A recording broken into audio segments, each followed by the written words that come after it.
जो बिगनर्स होते हैं ना, बिगनर्स होते हैं, तो अब आपको अभी मेरी वीडियो कट गई, पहले भी आपको दिखा रही थी, पूरा नहीं बता पाई। तो देखो आप, ये जो होता है ना, यहाँ से मैंने पूरी लंबाई रखी है।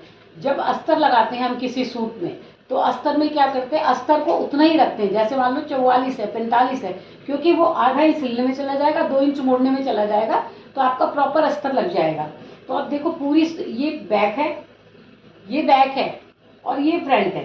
तो मैंने बैक को 1 इंच ऊपर रखा हुआ है, बैक को 1 इंच ऊपर रखा हुआ है। और यहाँ पे देखो, ये मैंने, इसका शोल्डर 16 है तो पूरा 8 रखा हुआ है। यहाँ से भी 8 रखा है, यहाँ से भी 8 रखा हुआ है। 8 रख करके मैंने ये सीधा 8 रख करके देखो, ये सीधा ऐसे करके मिला दिया, सीधा यहाँ मिला दिया। और यहाँ पर भी 8 रखा हुआ है, यहाँ पर भी 8 रखा हुआ है। 8 रखने के बाद मैंने यहाँ पे पीछे 1 इंच ऊपर उठा दिया इसको, यहाँ से पीछे बैक वाले को आधा इंच, क्योंकि आपकी रिक्वेस्टेड वीडियो है, आपने बोला था कि मेरे को निशान नहीं दिखते और एक कॉलर वाला सूट दोबारा से दिखाइएगा। तो यहाँ से मैंने 1 इंच उठा दिया। लेकिन ये जो बैक वाला हिस्सा है ना, ये मैंने इस हिस्से से गाइस, इसको मैंने थोड़ा सा ऊपर रखी हुई है लाइन। यहाँ से कॉलर चढ़ता है, जब यहाँ से कॉलर चढ़ता है तो कॉलर क्या है, बहुत तेज खिंचता है आगे की ओर। तो यहाँ से थोड़ा सा मार्जिन रखा है, मार्जिन रख के गोल कर दिया। बैक वाले को, फ्रंट वाले को मैंने 1 इंच नीचे कर दिया, पूरे 1 इंच यहाँ से नीचे रखा हुआ है। और बहुत हैवी साइज होता, बैक उसकी हैवी होती, तो यहाँ से 1 इंच की बजाय मैं 1.25 इंच 1.5 इंच तक उठा लेती। तो जिस तरह लेडीज सूट की कटिंग होती है ना, जेंट्स में भी उसी तरह होती है कुर्ते की कटिंग। लेकिन जेंट्स के पूरे कॉलर 9 से कम लेना नहीं चाहिए, 9 से नहीं कम लेना चाहिए। लेडीज के तो 7.5 8 पर आ जाते हैं, कितनी भी हैवी लेडी क्यों ना हो। तो ये देखो, यहाँ से मैंने 1 इंच नीचे कर दिया और यहाँ से इसको ये मिला दिया। अब मिलाने के बाद आधा इंच तो मेरा सिलने में चला जाएगा, ये आधा इंच सिलने में चला जाएगा। तो ये आधा इंच, ये 1.5 इंच में बिल्कुल अपने कैलकुलेशन में लूंगी नहीं। तो यहाँ से मैंने ये 1 इंच जो अंदर गई थी, 1 इंच अंदर, उससे मैंने इस निशान को मिला दिया। मिलाने के बाद इन दोनों का मैंने मिडिल निकाला, इन दोनों का मिडिल निकाल रखा है। इन दोनों का मिडिल निकाल के एक निशान यहाँ लगा लिया। निशान लगाने के बाद देखो आप, ये यहाँ से जब हमारी चौक छुएगी तो क्या होगा, यहाँ से बिल्कुल 1 इंच का डिफरेंस अपने आप आएगा, कुछ भी आपको कैलकुलेट करने की जरूरत नहीं है। देखो पूरा 1 इंच का अपने आप आएगा अगर आप इसका मिडिल निकालोगे। और यहाँ से इस मिडिल को, मैं उल्टी चौक चलाती हूँ, आप यहाँ से भी चौक चला सकते हो, यहाँ से लाओगे ना गोल घुमाते हुए, तब भी आपका यही निशान आएगा। अब इन दोनों का मिडिल निकालो, देखो इन दोनों का, जहां से हमने निशान लगा 4, तो इसका मिडिल क्या आएगा, 2 आएगा। 2 पे देखो हल्का सा अंदर चली जाऊंगी, ये देखो आप, ये वाला निशान आप कर्व से, कर्व जो मैं आपको बहुत बार दिखाती हूँ ना, कर्व से भी आपका यही मार्जिन आएगा। देखो आप, ये कर्व है ना, इस कर्व से भी मैं देखूंगी ना तो मेरा यही मार्जिन आएगा। देखो आप, ये यही मार्जिन आ गया ना। तो ये कैलकुलेशन होती है, जैसे ये कैलकुलेशन थी ना, मैंने यहाँ तक, यहाँ से इसको मिडिल करा, मिडिल से मैंने अपना ये आगे का फ्रंट लगा लिया, जहां तक फ्रंट लगाया यहाँ तक फ्रंट लगाया, और यहाँ से यहाँ दोनों का हाफ निकाला। हाफ निकाल के 1/4 इंच में अंदर चली गई, 1/4 इंच अंदर जा करके देखो मैंने ये शेप कितना खूबसूरत लगा लिया।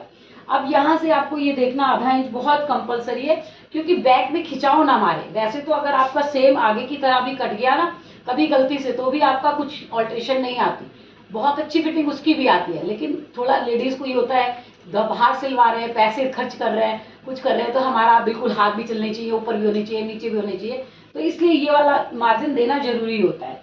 ये आधा इंच आपने मार्जिन दिया। अब आप इसका, ये जो आप इस वाली लाइन का मिडिल निकालोगे तो कितना आएगा, 3.25। ये देखो 3.25 आया ना। इस निशान से हम आधा इंच ऊपर जाएं तब भी हमारा निशान ये एक्यूरेट लगता है। ये देखो आप, ये में थोड़ा सा नीचे जाना ही रहेगा, क्योंकि जब हाथ उठे तो जिससे कुर्ते में कोई ऑल्ट्रेशन ना आए। ये देखो, ये हो गया, इसका फ्रंट बार का हो गया।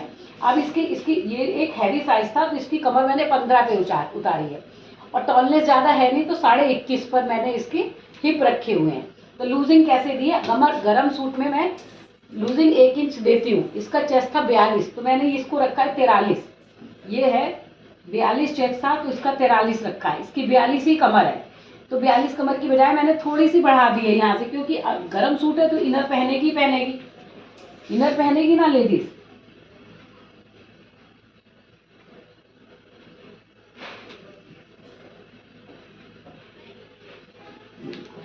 आप ये इसका ठीक से निशान मैंने उठाया, ये वाला निशान अंदर वाला गलत है, इसको मैं क्रॉस कर दूंगी। ये हो गया आपका।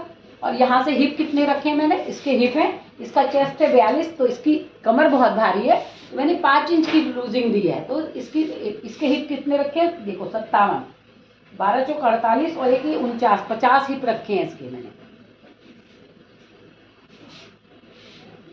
ठीक है। और नीचे मैंने आधा इंच बढ़ा दिया है, क्योंकि ये हैवी साइज है, तो इसके घेरे में मैंने आधा इंच बढ़ा दिया है कि अंदर की ओर ना घुसे सूट। तो इस तरह ये कंप्लीट हो गई। अब देखो मैं इसका बैक काटूंगी।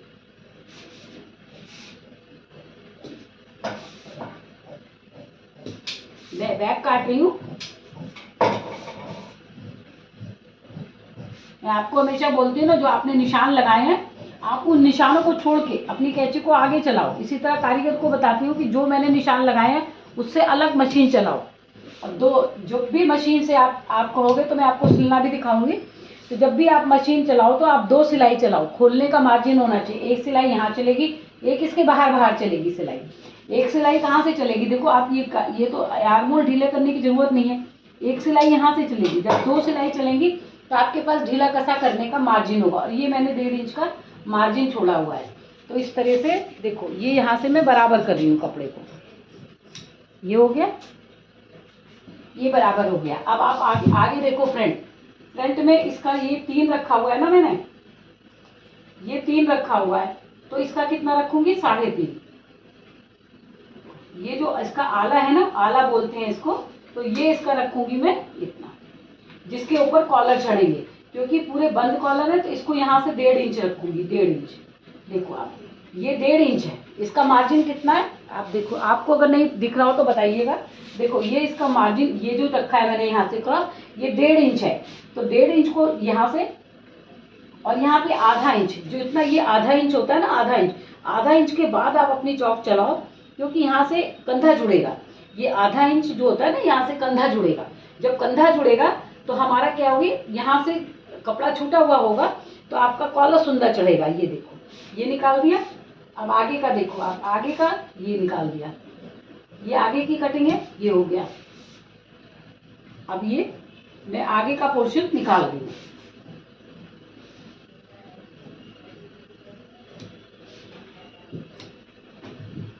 ये देखो, ये फ्रंट हो गया और ये बैक हो गया। अब ये कहाँ तक खुलना चाहिए, 8 इंच तक। ये 8 इंच तक यहाँ पर आला खुलना चाहिए। आला खुलने पे क्या होगा, 1.25 इंच, ये यहाँ पे 1.25 इंच, बिल्कुल 1/4 इंच, इसको मैं बिल्कुल 1/4 इंच यहाँ से वी शेप लगाऊंगी। 1/4 इंच का देखो, यहाँ से ये 1/4 इंच है। 1/4 इंच को बिल्कुल जरा सा कपड़ा निकलेगा आपका 1/4 इंच में। ये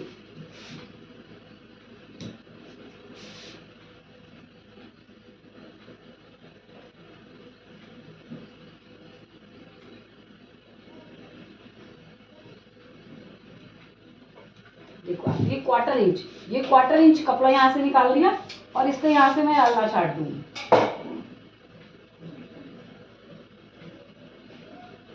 ये बहुत छोटी छोटी टिप्स है जो आपके बहुत, चाहे आप शर्ट कॉलर में आधा इंच, अगर शर्ट कॉलर बना रहे हो तो आधा इंच, और जितना भी गला सटता जाएगा। जैसे आपका बिल्कुल हाफ कॉलर है तो आपका 7, 7.5 पे लग जाता है। अगर आपका फुल कॉलर है, बिल्कुल नेहरू नेक है, बिल्कुल बंद कॉलर है, बैन कॉलर लगा रहे हो, तो हमेशा कंधे 8 या 8.25 पे ही काटने चाहिए, क्योंकि आधा इंच तो ये सिलने में चला जाएगा। देखो यहाँ से ये मैंने काटा।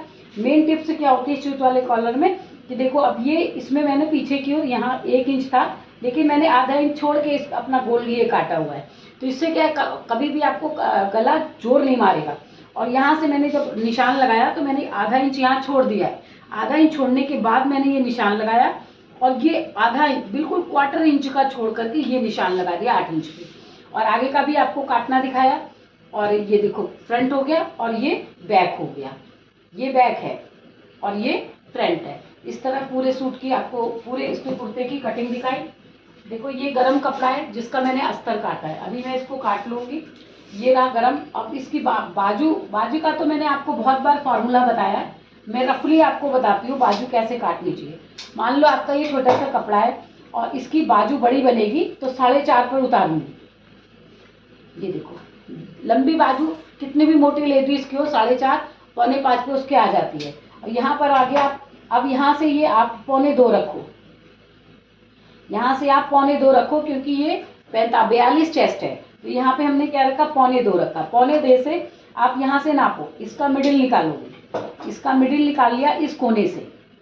आप इस कोने से, मैं आपको आराम से मतलब समझा रही हूँ, देखो आप ये यहाँ से आपने निकाल लिया इसका मिडिल, और यहाँ से जो ये आप यहाँ पे लाते हो ना, यहाँ से आधा इंच अंदर रखो, आधा इंच अंदर रखो। यहाँ से ये देखो, ये बैक कटेगा, ये हमारा बैक कटेगा, यहाँ से ये हमको मिला देना है यहाँ, और यहाँ से इसको ये मिला देना है। बाहर निकालने का इससे ज़्यादा आसान तरीका, बहुत ज़्यादा कैलकुलेशन नहीं, कुछ नहीं, सिर्फ आपको यहाँ से मिडिल निकालना है, मिडिल से आधा इंच ऊपर जाना है, और यहाँ से ये बाहर काट देनी है। देखो ये 2.25 थी, अभी मैं उसकी ना बाहर में तो अस्तर लगाऊंगी नहीं, इसलिए मैंने आपको नहीं दिखाया। ये हो गया। अब हमारे पास ये तो निशान लगा हुआ है ही है, तो ये मैंने बैक का काटा, और यहाँ से मैं ये जो हमने निशान लगाया था, यहाँ से मैंने 1.25 इंच का इसके अंदर से ये अंदर चली जाऊंगी, थोड़ा सा इसके अंदर से ये फ्रंट का काट दूंगी। देखो ये देखो आप, ये मेरा बैक का कट गया, ये मेरा फ्रंट कट गया। इससे ज़्यादा आसान तरीका आपको बाजू का, बिल्कुल कंफ्यूज मत होइए, बहुत आसान तरीका है। 2.25, अगर 28 से लेकर के 38 चेस्ट है, तो आप यहाँ 1.5 इंच रखोगी, क्योंकि मेरा चेस्ट 42 था, तो यानी कि उसकी ये चीज़ भी भारी है, तो यहाँ से मैंने 2.25 रखा था। 2.25 रख करके, और जहाँ तक उसका चेस्ट था, चेस्ट की कैलकुलेशन कितनी थी, 42, तो 5 अट्ठे 40, 2 42, यानी 8.5। ये कैलकुलेशन में 8.5 आएगा, बिल्कुल सही आएगा। 5 से कैलकुलेशन करके और आधा इंच आप अंदर कर दो, बिल्कुल आपका सही आर्महोल आएगा। फिर ये मैंने निकाल लिया। यहाँ से देखो, ये कैलकुलेशन तो मैंने बाजू की कैप हाइट के लिए निकाला। कैप हाइट 12 से डिवाइड होती है, लेकिन अगर छोटा है, बाजू छोटी है, तो 12 में डिवाइड करने के बाद भी आपको 1/4 इंच बढ़ाना पड़ेगा, और अगर बड़ी बाजू है तो उसमें 1 इंच प्लस करना पड़ता है। तो आपको नहीं समझ में आ रहा हो तो आप कमेंट्स में बताइए। अब यहाँ से मैंने ये 0.25 पे लगाया, और इसका आधा कर लिया, आधा करके ये निशान लगा रखा था, और इसके निशान के मैं आधा इंच ऊपर जाके मैंने सीधी बाजू काट दी, और जहाँ पे मैंने निशान लगाया था उससे मैंने फ्रंट काट दिया। यहाँ पे आधा इंच का ध्यान रखिए, यहाँ पे ध्यान रखिए, और इसके मिडिल पॉइंट का ध्यान रखिए। आपकी बाजू सही भी कटेगी और सही भी चढ़ेगी, बहुत अच्छी आएगी। इसलिए आज की वीडियो देखने के लिए बहुत बहुत धन्यवाद। सनातन धर्म की जय हो, भारत की जय हो। और जितने लोग भी मुझे देखते हैं, थैंक यू। आप लास्ट तक वीडियो को देखा करिए और सब्सक्राइब जरूर करिए। Thank you. Okay, bye bye guys.